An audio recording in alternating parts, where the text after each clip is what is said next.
this. Let's go. The mayor of Minneapolis, Jacob Frey, is saying that he's actually proud to have the largest Somali community in the country, and his police chief. Well, then he's a fool. Well, his police chief is also saying. I wouldn't be proud to have the largest Somalian. Look at their nation. Look how bad their nation is. It's not even a nation. It's just people walking around killing each other. Look. Not even nations, just people just walking around, just doing like just. Oh my God! I know y'all gotta watch this in replay. You can't tell me that's not hilarious, yo. And then y'all like, Leon, that's mean. Is he wrong? Is he wrong? Y'all just saw Black Hawk Down. But is he wrong? Is he wrong? Is he wrong about what Somalia is?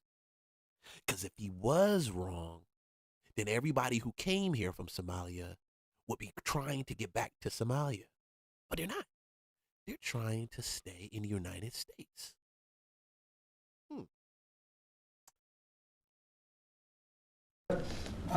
These Somalians have taken billions of dollars out of our country. They've taken billions and billions of dollars. They have a representative, Ilhan Omar. Okay, so y'all like, oh, he's exaggerating the numbers. Okay. Let's not just talk about the billion that they took and sent over to Somalia for their, what was it, some terrorist group, right? Let's talk about the money and resources by the federal government for Mogadishu, for the altercations we've been involved in over in Somalia. Billions and billions and billions. Okay. You say, Leon, that's still not bills. Let's talk about the cost of bringing the people over here. Let's talk about that. Hey. La, la, la, la, la, la. Who they say married her brother. That's a fraud. She tries to deny it now, but you can't really deny it because, you know, it just happened. She shouldn't be allowed to. When you're dealing with an Eastern country, an Eastern philosophy, Eastern way of thinking, they don't think about that as incest. They don't see that as incest. You got to realize, yeah, you may have some that have Western perspective on it. Very few countries there do. But they don't see that as being incest. Don't take a Western philosophy of incest and take it over and say, oh, that's a lie, what he's saying. You're talking about people that believe you can have multiple wives at one time. And it's okay to marry them and to marry them when they hit their teens. Like, it's okay. I keep saying, you keep having a Western mind, and then you want to talk about Eastern things. I love liberals, man. I tell you. A congresswoman, and I'm sure people are looking at that, and she should be thrown the hell out of our country. And most of those people, I even love some of y'all conservatives, too, who don't know any better. They have destroyed Minnesota, okay? Minnesota, you have an incompetent governor. You have a crooked governor. He's crooked as hell, but he's incompetent. Walz he should be ashamed. That beautiful land, that beautiful state, it's a hellhole right now. And the Somalians should be out of here. They've destroyed our country. So, I hear it already. Leon, that's a general statement. How does he talk about Somalians like that? Not all Somalians are bad. It's only those 5 guys they arrested. Hold on, let me correct you. Let me correct you, Bo. Bro, let me correct you, sis. We're actually close to about 100 people right now. That's in that whole Somalian $1 billion steal from the U.S. death trap that y'all set up for yourselves, because they gonna definitely take y'all down. But yeah, we like, I don't agree with him saying that Somalians in general should be pushed out. I don't.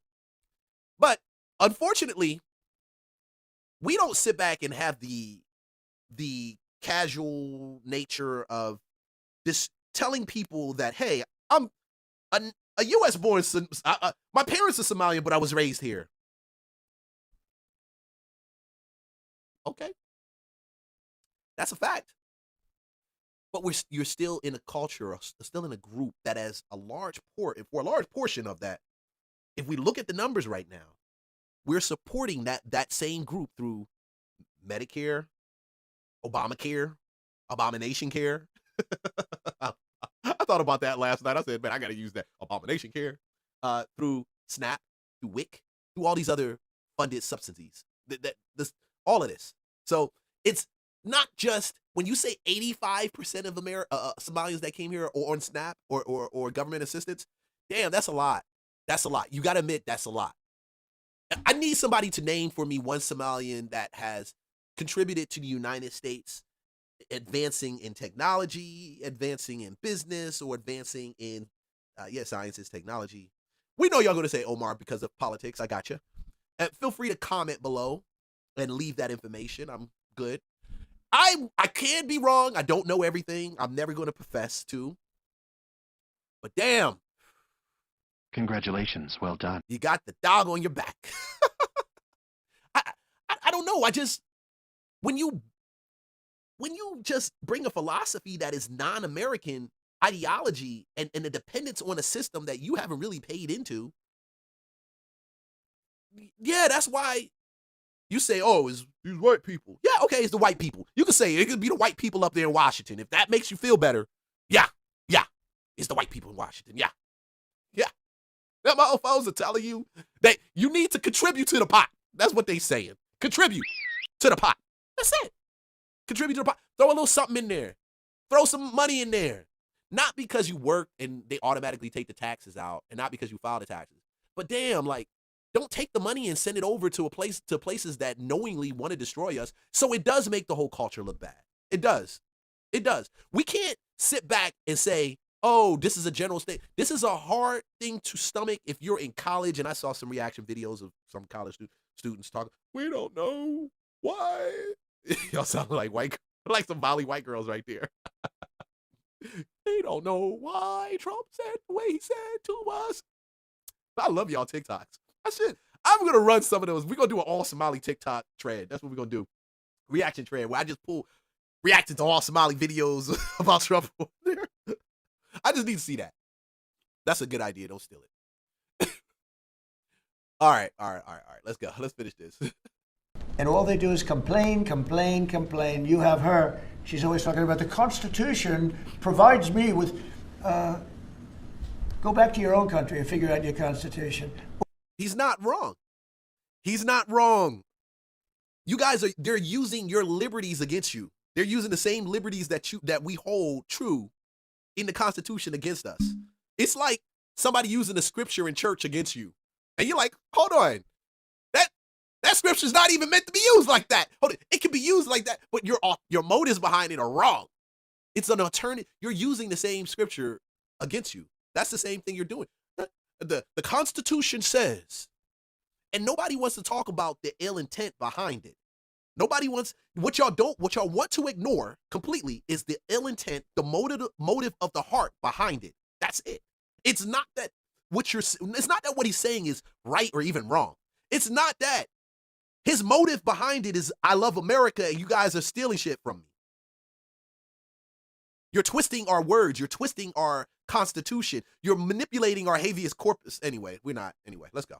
All she does is complain about this country. And without this country, she would not be in very good shape. She probably wouldn't be alive right now. So Somalia is considered by many to be the worst country on earth.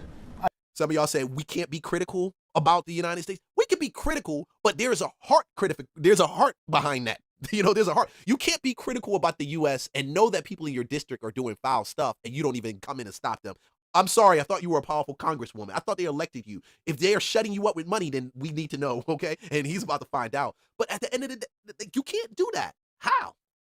You can't have a heart that is against the country and then use the Constitution of the country, which is the written document, against the people in the country in order to overthrow or to have some type of thing. And then you say we're doing this because America should be for immigrants and my immigrants. I'm going to tell you one thing. I want the freaking Western culture to stay, okay?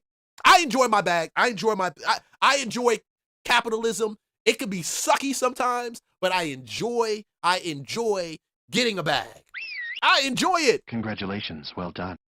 I don't want your socialist communist ideas of what I'm entitled to give to y'all or do that. And listen, you see those uniforms in the back? I wore those because I believe that we just need to keep it just going. Just keep it rocking. When God says it's time to stop and it's time for the U.S., then we'll know.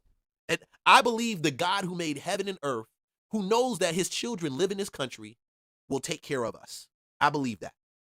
When and if in America ceases to be what it is, God forbid, I believe he will take care of his children. Until then, I'm going to contribute to helping the machine go for it. Y'all, you're going to power up billionaires. Negro, if you don't have a dream and not the one Martin Luther King gave you, and not the dream Martin Luther Socialist King gave you, okay? Have a dream. Yeah, that's socialist Christianity, I'm telling you. We'll talk about that one day. Oh my God, I probably should have kept this for the other channel, but hey, let's go. It's Real Estate Lunchbox. I don't know. I haven't been there. I won't be there anytime soon, I hope. But what the Somalian people have done to Minnesota is not even believable. It's not even believable. And a lot of it starts with the governor. A lot of it starts with Barack Hussein Obama, because that's when people started coming in. And you have to have people come in that are going to love our country, cherish our country. They want to kiss our country goodnight. They talk about our country. We want them to pray for our country. This is not the people living in Minnesota. And I know none of them have those red, white, and blue swim shorts that you can get from Walmart or even that you pick up from Abercrombie. None of them have those red, white, and blue shorts. And I know that. I know that. None of y'all in Minnesota got those red, white, and blue shorts. None of y'all. None. Say none. And that's a fact. That's a fact. Nobody bleeding blue over there. Nobody bleeding red, white, and blue. If war happened right now and they needed to pull people from out of Minnesota, we had to actually say, hey, we got to send people over to war and do a draft. Them jokers would be running over to Canada. They would have escaped over the river. They would have ran over there, and then Canada would have became their home. Or they probably would have conspired with whoever we're fighting to actually seditiously take us down from inside. And y'all think I'm tripping. I don't care. I really don't. Because you don't know the depth and the darkness in people in their hearts. You don't know that. And if you can continue pulling money out, and it's like 100, the only way you keep stuff like that secret is only one person needs to know about it. You ever heard that? I was watching Michael Frangise's channel, that mob boss, and I was listening to some of those mob flips. And if you want to do a crime, the best way to keep a secret is nobody knows about it, and you go by yourself. You got 100 people on deck right now, getting brought down in that bribe joint, in the fraud. 100 people on deck. Do you not think that somebody is sitting back and they are squealing? Like somebody snitching. Somebody a rat. Because how do you go from being, I think when I saw it, was 30, 40, and then now they had 100? Keep ratting. Keep ratting. she's a disaster. She should not be, and her friends shouldn't be allowed. Frankly, they shouldn't even be allowed to be congresspeople, okay? They shouldn't even be allowed to be congresspeople because they don't represent the interests of our country. Anybody else? Mr. President, you on Somali immigrants. The automakers Anybody else? spent billions on meeting the Biden EV rules. Should they be able to recoup that somehow, given the change? And there's a question about the violation. No.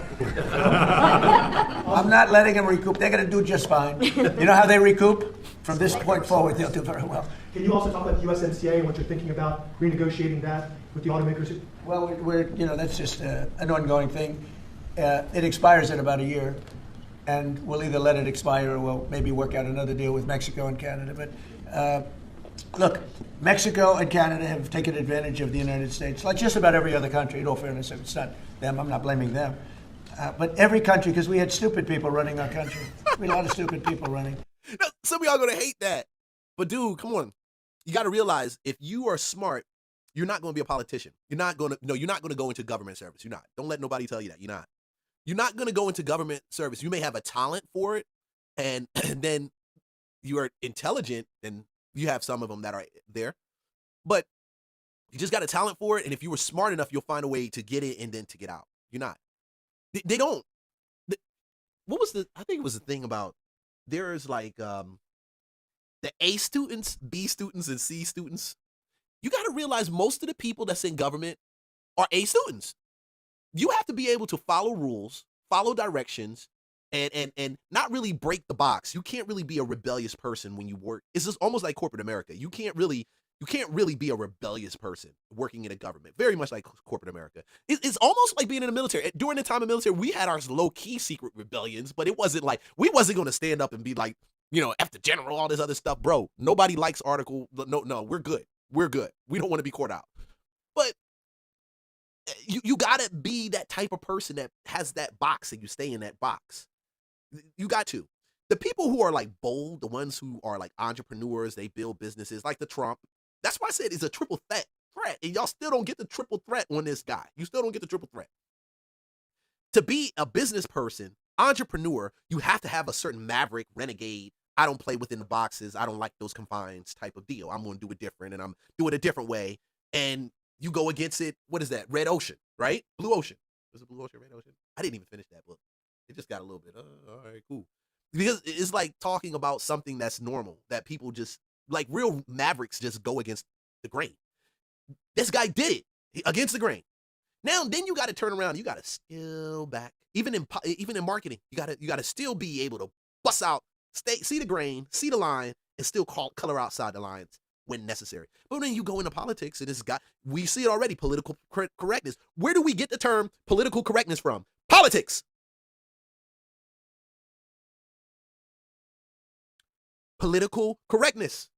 So politicians are, in essence, making the culture look like them. Think about it. Political correctness, the way you carry yourself, what you say to people, what you don't say about people, how you say it. Oh, that's not politically correct. There's some real shithole countries. Oh, don't you call it a shithole country. That's not a nice thing to say. It's not politically correct. Those people that live there, it's people, they live here because they know it's shithole over there. You know, that they know. They see the shit in the hole. All right? Shithole. Not me. Don't. Shithole. Not him. It's hell. But at the end of the day, that's it. That's the only thing. Come on, man. Y'all gotta stop. You gotta stop this. When you project, when I realized that the top 10 books for nonfiction were political books, nonfiction bestsellers. The top one right now is Alex Hormozy. Great book. You got to go read it. $100 Million Models. But the top, like, dude, come on, man. Politicians writing their autobiography, selling it to you, and you're telling them, oh, you're great because you buy it up in droves, and now they own the top 10 spots for bestsellers nonfiction. Not a business person, not a scientist, not a doctor about his life, not a entrepreneur about his success. No, we're talking politics. Not the thing you go to work and earn to be able to pay your bills. Why wouldn't, and that's nonfiction, like why wouldn't something like that, a money book, which changes lives, be on the top? But Robert Kiyosaki was there one time for a while, but that's a long time ago, Rich Dad Poor Dad. Why not? Because when politicians are in that place, you're just really buying their book because you want to be made in their image. So part of their image is being politically correct, okay? All right, so you know, it's stop, you know, yeah. That's why we have $38 trillion in debt. But the beautiful thing about the tariffs is we'll start paying off that debt. The money coming in, they're finding money in our country now that they never knew existed. The other day, $30 billion. Where did it come from? I said, why don't you check the tariff shelf? They said, sir, that tariff hasn't started yet. It doesn't start till January. I said, no, it started 2 months ago. They call back, sir, you're right, it was from tariffs. No, we have a whole different country. I hope the Supreme Court, I pray that the Supreme Court understands the importance of the sensible, really, I mean, this would be country threatening if something happened with regard to that. You know, the people that brought... Okay, I'm going to stop that right there. But he's not wrong. He's not wrong. He's not wrong. We cannot continue to subsidize these other countries. Like, we can't.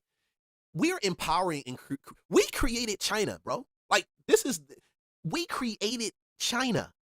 Like, China would not be what it is right now if Reagan and Bush, and if they all didn't get in line and say, I think it started even with Carter. We got to make a country. Like, we got to raise up the world out of poverty. You raise up the world out of poverty by empowering them, not by subsidizing them, not by giving them subsidies to help them go and then letting their people come over here and tear up your fucking house. They tearing up the house. They tearing up the house. Okay? They tearing up the house, dude. The house is torn. Okay? I don't really like that one. All right. That's cool. That's even better. And then y'all complaining when they coming in and ripping up your shit. You're not, hold on, I'm sorry. We complaining. Y'all not complaining when they coming in and ripping up your shit. Y'all not complaining. Y'all have no complaints at all. Just rip my house up. Okay, clown.